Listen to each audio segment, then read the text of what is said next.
Growing up, I was a really late bloomer. A lot of people tell me I look like I still haven't fully bloomed yet, but I'm 31, so I don't think I've got any bloom left in me. At one point during my childhood, my younger brother actually started to pass me in height. You know what it's like to try to explain to your group of friends why your 11-year-old brother, who's 3 years younger than you, is starting to get taller? It's like, I don't know, guys. He really likes milk. He's hoarding all the 2%. All that's left is skim and cottage cheese. 11th grade, I barely had any armpit hair. Took the SAT test that year. During the test, had really sweaty pits. Sweat through my shirt for the first time ever.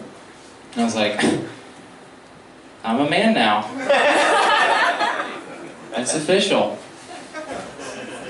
Got a few hairs and some moist pits, so... What's up, ladies? I didn't do very well on that test. I wasn't very smart growing up. I used to think ibuprofen was pronounced ibuprofen, with a V. So I just thought poison ivy was ibuprofen that was really expired. I remember the first time I actually got infected with poison ivy, I was like, wow, these leaves are tough to swallow.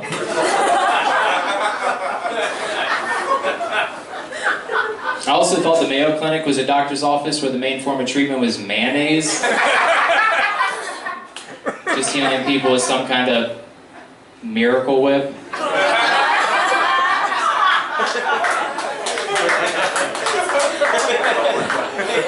Thank you. I was really sheltered growing up as well.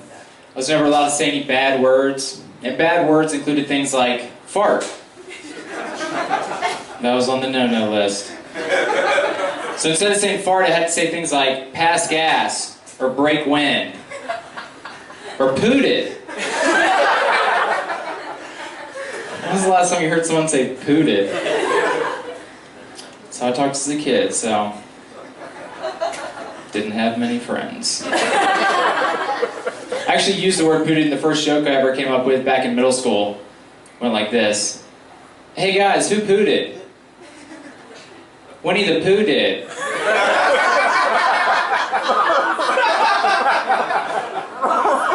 You shouldn't have laughed at that.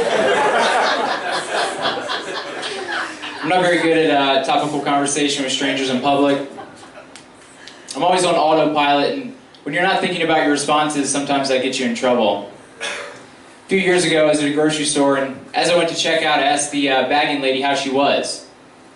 And as she handed me my bag of groceries, she looked at me with the most serious face I've ever seen, and she goes, I wish I went to bed last night and never woke up. And I responded with, have a good one.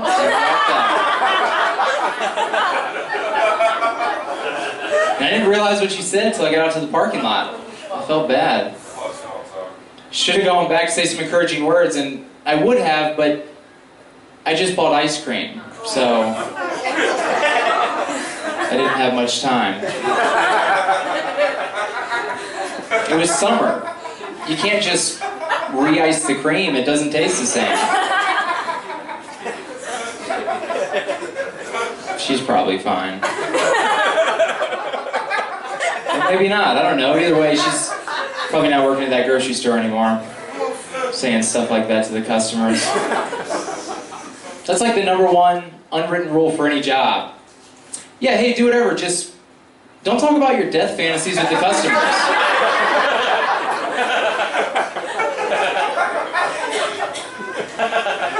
I was living in Central America last year, teaching English. Had a girlfriend down there, her name was Milagro de los Angeles, which translates to Miracle of the Angels. I remember the first time she told me that, I was like, that's not a name. That's a complete sentence. Miracle of the Angels. There's a noun, an of,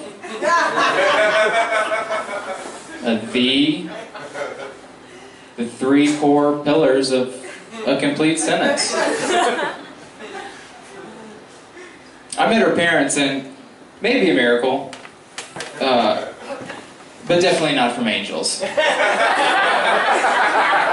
right, thanks so much, guys. Give it up for your host, Jake.